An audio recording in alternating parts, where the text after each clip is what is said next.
paano pataihin ang ating bloated na puppies. Yan. Ayan, tulad niya, bloated siya. Bloated siya. Papakita ko sa inyo, bloated siya. Ayan, bloated. So far, dapat malinis yung kamay mo dito or dapat naka-gloves ka and alam mo yung dapat ginagawa mo. So ako, nag-alcohol ako dito, then malinis yung mga kamay ko. So i-share ko lang sa inyo ang kung paano pataihin ang isang puppy na bloated. So ayan, gagamit tayo ng cotton or towel para sa ano niya, pang salo or pang ano. Meron din tayong meron tayo ditong ayan, toilet tissue. So naka-prepare din yan. So ayan. So ayan, angat nyo lang yung buntot ng puppies nyo. Ganyan. Then push nyo yung ganyan. And meron kayong mararamdaman dyan na parang iire. Or iire talaga siya. Iire talaga yung puppies mo. Iire siya. So yon. Kasi kailangan natin siyang bawasan. Kasi napakalaki na yung tiyan niya. Bloated na bloated siya. Busog na busog siya. So hindi pa siya nakapag-reduce siguro ng kanyang dumi or nakalabas ng dumi. So tutulungan natin siya. So ayan, wait nyo. Ayan, tinatakpan niya yan. So ayan, malapit yan.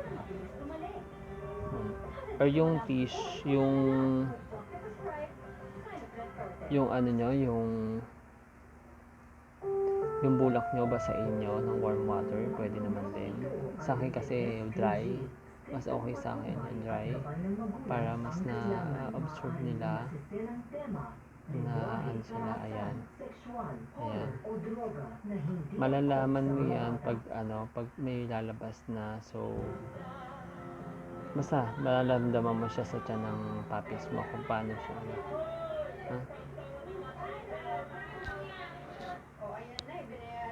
kuryente nag-grocery na rin ako para hindi mag-albunto yung mga bulate mo sa tiyan.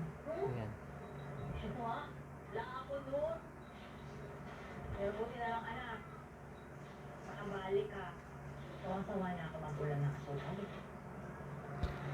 Siyempre naman ko kasi yan. Sinigurado mong hindi nila ako matatagihan.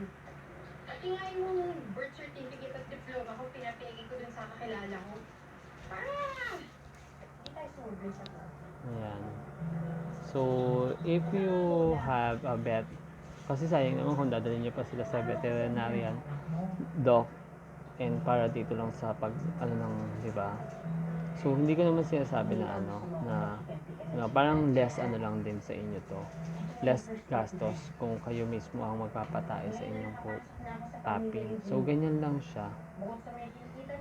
Ganyan. Mamaya yan. Siguro mga ilang oras din. Kailangan may oras ka din sa kanya.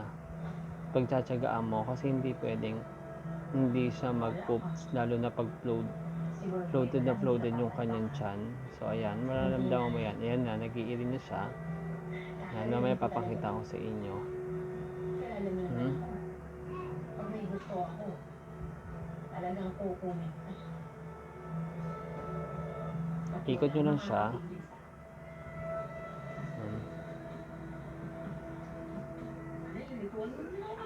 Matagal mo na akong hindi pinagpapansin